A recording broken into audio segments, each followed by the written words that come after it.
j'espère que vous allez bien. Moi ça va. Je reviens vers vous pour un petit post point lecture pour mes lectures de juillet et août. Parce que j'ai quasiment rien lu en juillet et en août. Mais vraiment rien lu. J'ai 25 000 livres entamés, mais j'ai pas de livre terminé. Si j'ai bien 4 livres entamés depuis début août, mais voilà quoi. J'ai vraiment cette année pour juillet-août, je sais que c'est toujours une période critique chez moi, mais là à ce point-là, non, c'est assez, non, c'est vraiment, c'est vraiment l'horreur quoi. Cette année, je n'ai vraiment rien lu, c'est vraiment horrible. Donc du coup, pour ce qui est des résumés et de mon avis, ça va être un peu difficile pour certains parce que ça remonte à quand même au mois de juillet et j'ai un peu oublié. Bon, je vais commencer par celui que j'ai le moins apprécié, entre guillemets. C'est L'explorateur de Catherine Rundell, aux éditions Gallimard Jeunesse.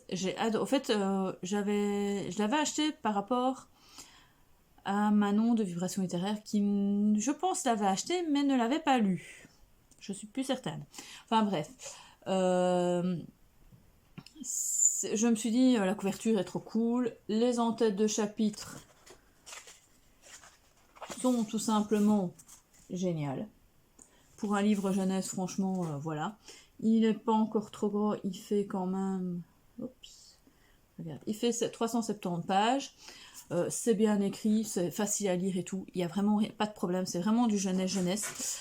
Le seul souci, c'est que pour moi, je pense que ça a été un peu trop jeunesse parce que les personnages ont été un peu trop caricaturés, je vais y arriver. Et et des fois c'était un peu trop niais au fait. Donc voilà. Donc ça parle de 4 enfants qui sont perdus dans l'Amazonie après un crash d'avion et se retrouvent tout seuls donc dans l'Amazonie et vont se débrouiller pour retourner à Rio, je pense. C'est ça, je pense qu'ils veulent aller pour retrouver leurs parents quoi. Donc je pense que c'est ça. Je sais plus si c'est pour Rio. Enfin bref, ils veulent retourner dans la grande ville pour pouvoir sans problème retrouver leurs parents. Donc nous avons un garçon, non 2 garçons, mais attendez, un garçon, une fille et un frère et une sœur. Un frère, oui, une sœur et un frère. Pour ce qui est des enfants, y en a un, je sais plus trop bien comment ça fonctionne. Enfin, je sais plus exactement comment ça allait avec les enfants, mais bon, tout ce que je me souviens, c'est que il y en avait une, je pense que c'était Lila, elle était super pénible. C'est la fille qui voulait tout, qui que soi-disant connaissait tout et savait tout, et enfin bref, qui se croyait la plus grande et tout, et la plus adulte, alors qu'elle ne l'était pas, quoi. Donc on se retrouve donc dans une belle petite aventure donc dans la forêt amazonienne où ils vont apprendre à faire du feu, à manger, à se trouver à manger et tout, à se protéger des prédateurs et jusqu'à un certain moment où il se passe quelque chose et là du coup l'histoire est devenue plus intéressante, mais il a fallu quand même attendre un certain temps pour voilà. Alors aussi il y a un petit spoil, c'est rien, enfin il y a un petit trainer warning, si vous n'aimez pas les araignées, il y a un chapitre, je crois que c'est ça, c'est des araignées, il me semble, je sais pas s'il y a le... Ouais, c'est ça. Il y a un chapitre qui s'appelle Miguel. Ce chapitre-là, vous pouvez l'oublier. Hein. Si vous avez peur des araignées, vous l'oubliez, celui-là. Franchement. Mais à part ça, c'était génial. J'ai quand même bien aimé, quand même. J'ai passé un bon moment. Il m'a fallu un peu de temps, mais c'était quand même pas mauvais. Mais trop jeunesse pour moi. Là, franchement, c'était... Ouais, j'ai trouvé un peu trop jeunesse. D'habitude, j'arrive à m'immerger enfin, à me mettre à la place d'un enfant. Mais là, j'ai trouvé quand même que c'était un peu trop, voilà, trop caricatural, ce que je vous disais. Et puis un peu niais, quoi, sur les bords. Mais à part ça, bon, ça allait, quoi. C'était une bonne lecture, quand même. C'est pas non plus... je l'ai pas abandonné, donc c'était une bonne lecture, quoi. Ensuite, une de mes belles découvertes, enfin pas découvertes, mais une de mes belles lectures, c'était le dernier Harlan Coben, Gagné n'est pas joué.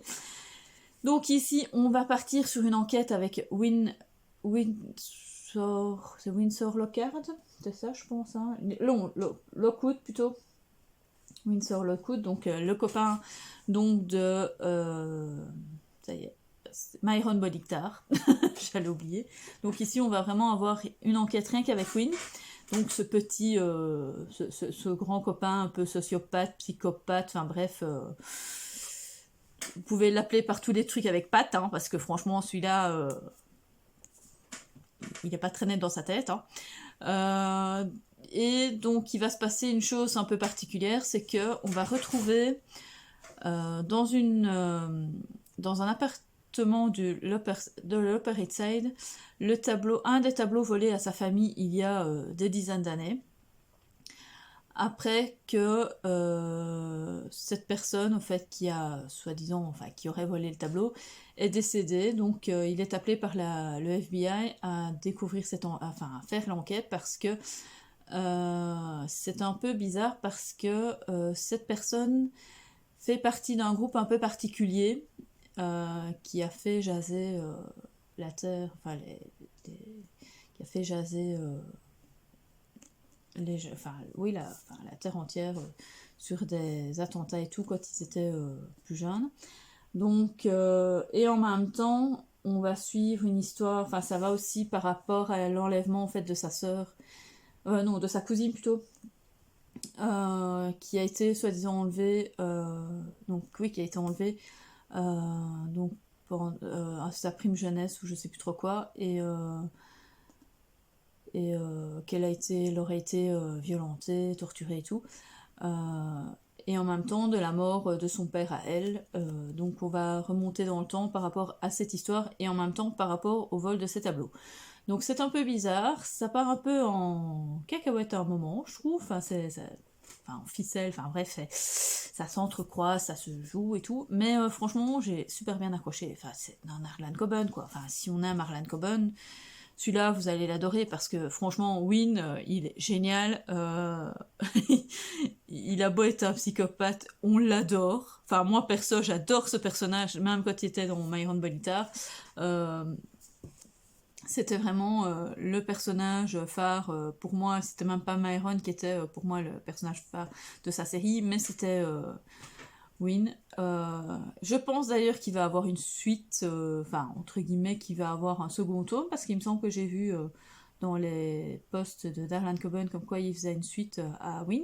Donc j'espère que ce sera ça, et je suis toute hype, parce que franchement, j'ai vraiment... c'est génial d'avoir... une autre série, une autre saga sur sur un personnage qui était soi-disant secondaire, et je trouve ça génial. Donc franchement, je sais pas quoi vous dire d'autre, à part que j'ai adoré, que ça se lit vite, qu'on est à fond dans l'histoire, que c'est du Harlan Coben, quoi. Voilà. C'est tout ce que je peux vous dire, quoi. L'intrigue est géniale. Jusqu'à la fin, franchement, j'aurais jamais cru à ça. Je suis tombée des nues. Voilà, quoi. Jusqu'au bout, il m'a mené en bateau, quoi. Enfin, voilà, donc franchement, foncez. Donc ça, c'est l'édition Françoisir, donc qui était en prime time par rapport à l'édition qui est normalement sortie. Je pense que maintenant elle est sortie et elle doit être sortie chez Belfond. Donc en grand format aussi. Moi j'adore la couve, elle est géniale. Je sais pas, je la trouve pas mal. Ensuite, j'ai lu Les détectives du Yorkshire, le premier tome, Rendez-vous avec le crime de Julie Chapman. Un petit cosy mystery. Ça faisait super longtemps que j'en avais plus lu. Ça fait des années qu'on me dit qu'il faut que je lise Les détectives du Yorkshire parce que c'est une des sagas les plus géniales en cosy mystery. Et en effet, je me suis super bien marrée. Je me suis super bien régalée. J'ai franchement sauté dans le livre. dans l'histoire, je me suis sentie à fond dans ce petit village de Bruncliff, avec Samson qui débarque là-bas et qui était un ancien Bruncliffien et qui a déserté pour être à la police dans la grande ville et qui de nouveau devient détective ici dans ce petit village. Et en même temps, il n'est pas super bien accueilli parce que il a quitté le village, quoi. Voilà, c'est comme ça. Et en même temps, donc voilà, on va suivre une enquête assez bizarre parce que on va partir donc sur une petite enquête de meurtre dans une ville, dans un village où il y a donc une agence de détectives et une agence de rencontres avec les mêmes initiales. C'est assez particulier. Et donc ils vont eux deux, donc je sais plus c'est comment elle s'appelle la fille, Delilah. Ils vont tous les deux, en fait, donc faire leur enquête un peu au départ seuls, et puis tout compte fait, vont s'associer pour faire cette enquête, parce que Delilah arrive à mieux délier les langues que Samson, parce qu'elle fait toujours partie du village. Donc voilà. Et franchement, jusqu'à la fin, je m'attendais pas à ça. J'ai franchement bien aimé. C'était une belle petite histoire, un bon petit cozy mystery, très agréable et qui en même temps était assez plein de suspense et tout, dans une ambiance comme ça feutrée d'un petit village et tout. J'ai adoré. J'ai franchement adoré. Donc je vous conseille, si vous n'avez pas encore essayé de cozy mystery, en effet je conseille par celle-là. C'est un des meilleurs que j'ai lu jusqu'à maintenant. Ensuite, une petite déception. J'ai eu l'occasion de pouvoir lire en livre audio donc 3 vœux de Liane Moriarty, donc via NetGalley et en partenariat avec donc NetGalley et Audiolib. J'ai en effet, comme vous voyez, la version francoisire de ce livre parce que je l'avais gagné l'année dernière pendant le confinement. Donc je ne l'avais toujours pas lu, mais j'ai eu l'occasion de le lire en livre audio et j'ai été un petit chouïa déçue en fait de Liane Moriarty parce qu'on me dit tant de bien et de bien et de bien sur son écriture, sur ses histoires et tout, que je me suis dit ouais je vais adorer et tout compte fait c'est pas que j'ai pas aimé, c'est pas ça, j'ai pas abandonné donc c'est pas que j'ai pas aimé, mais j'ai trouvé la sœur un peu chiante réellement. Il y en a une ou l'autre, il y en a une. Enfin, voilà quoi. Donc, on va parler de triplés, dont 2 jumelles et une qui n'est pas triplée réelle, enfin, c'est une hétérozygote, hein, donc avec 2 jumelles, donc homozygote, et la troisième qui est hétérozygote, qui vont fêter leur anniversaire, de leur 33e anniversaire, donc dans un restaurant, et pendant ce temps-là, elles commencent à se disputer, elles font la fête, et puis à un moment elles se disputent, et une des sœurs en fait se retrouve avec une fourchette à fondue dans le ventre, et qu'elle est enceinte. Ça commence comme ça, le livre. Et de ça, on va retourner en arrière, et on va comprendre pourquoi c'est arrivé à ça. Donc, voilà, j'ai apprécié quand même la lecture, hein, quand même, mais je m'attendais à autre chose, en fait. Parce que Liane Moriarty, au départ, c'est quand même un peu noir, des fois. C'est pas... Ici, j'ai quasiment pensé que c'était un feel-good, quoi. Et c'était pas ça que je m'attendais, en fait. Donc, c'est pas vraiment un feel-good, parce qu'il se passe quand même des choses, mais... c'est pas non plus c'est pas vraiment un drame familial quoi, c'est pas c'est rien passé, il n'y a pas eu de meurtre, il n'y a pas de mort, il n'y a pas, enfin voilà quoi, il n'y a pas de maladie, il y a rien de tout ça, c'est juste une histoire entre sœurs qui se rendent compte qu'au fait au départ elles sont quand même totalement différentes et que voilà quoi, et qu'elles au départ elles se pensent qu'elles sont toutes identiques même si elles sont différentes, et enfin qu'elles doivent être toujours ensemble, enfin bref. Donc j'étais un peu déçue, mais bon, c'était quand même j'ai quand même passé un bon moment avec elle. Je vous dis, à part une ou l'autre, enfin une sœur surtout qui m'a un peu agacée parce que voilà. Je pense que c'était fait exprès, hein, voilà. Et à part ça, j'ai rien d'autre à dire. C'était pas mal quand même. j'ai quand même bien apprécié. Je le conseille quand même à ceux qui aiment bien les histoires de famille, hein, parce que c'est vraiment ça, c'est histoire de famille, où il se passe pas vraiment... Je vous dis, il n'y a pas de meurtre, il n'y a pas de mort, c'est juste une petite trame familiale qui pourrait arriver dans toute la vie familiale, quoi. Ah, quoi que si, il y a un mort. Mais c'est pas vraiment un mort, voilà, quoi, c'est pas par... voilà, quoi, c'est l'accident, quoi.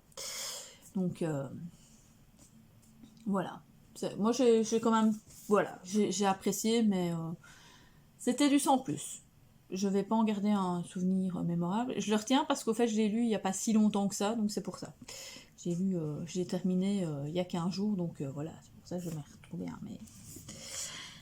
Et mon dernier petit livre que j'ai lu, c'est Leonora Keane, Le tome 1, Chasseuse d'âmes de Cassandra O'Donnell aux éditions Pygmalion. Que j'ai eu en lecture commune avec Céline Lecture et toute la bande de filles, parce que nous sommes que des filles. Donc on a lu ce livre-là dans le cadre donc, de la lecture commune Rebecca Keane. Et comme on était au 6e tome et que celui-ci doit se lire entre le 6e et le 7e tome, on s'est dit on va d'abord lire celui-ci avant de lire le 7e qui tombe maintenant, en fait, que je dois lire là maintenant, fin août, que j'ai pas terminé, on est le 31 et j'ai pas fini, hein. Je suis qu'à 100 pages, un truc comme ça, enfin bref. Donc du coup, on parle donc ici rien que de Leonora, on ne voit... il y a peut-être un petit chapitre et encore sur Rebecca Keane, hein, parce qu'au fait, ici, Leonora s'en va chez les Vicaris avec sa grand-mère apprendre à devenir une Vicaris, alors qu'elle ne devrait pas être une Vicaris, vu qu'elle est une chasseuse d'âmes et qu'elle est, on va l'apprendre,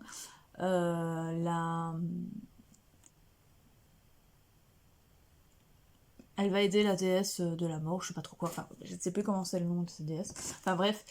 Et il va se passer des trucs encore bizarres chez les Vicaris. Et bah voilà quoi, comme d'habitude, il va se passer plein de choses. Et c'est la même trame que Rebecca Keane, sauf que c'est quand même un peu plus jeunesse. Il n'y a pas de scène de sexe, hein, déjà. Même s'il n'y en a pas spécialement dans Rebecca Keane, mais bon, on parle quand même un petit peu. Il y a des morts violentes quand même, hein, mais bon, c'est un peu plus soft hein, quand même. Donc ici, ben voilà, j'ai bien aimé, mais maintenant, c'est un livre qui peut se lire complètement indépendamment de la série Rebecca Keane et qu'on ne lit que par rapport à Leonora Keane. On comprendra totalement ce qui va, enfin, on va comprendre l'histoire quoi. Il n'y a pas besoin de lire spécialement le Rebecca Keane avant. Si on veut le lire juste Leonora Keane, on peut totalement le lire sans problème. À part ça, ben, j'ai rien d'autre à vous dire. C'était une chouette lecture. J'ai passé un bon moment. Cassandra O'Donnell a une plume qui est tellement fluide que ça se bouffe. Ça se lit même pas, ça se bouffe. Les tomes ont beau faire 300, 400, 500 pages, ici il en fait 400, franchement, ça se lit. C'est parce que j'ai un peu une panne de lecture pour le moment, mais sinon, en 3 jours grand maximum, il est lu, hein. Franchement, c'est voilà quoi. Et ce qui est bien, c'est qu'on en apprend donc énormément sur Leonora, mais aussi sur son père. Parce que forcément, on va parler de son père, vu qu'elle est retournée en Europe et que son père habite en Europe. Et donc voilà, à part ça, j'ai rien d'autre à vous dire. J'espère que ce petit point lecture vous aura plu. Qu'il y a des livres qui vous ont donné que je vous ai donné envie de lire certains livres. N'oubliez pas de mettre un petit pouce bleu, un petit commentaire, ce serait gentil, j'aimerais bien avoir des petits commentaires. Et surtout de vous abonner si vous ne l'avez toujours pas fait. Et puis à plus, salut!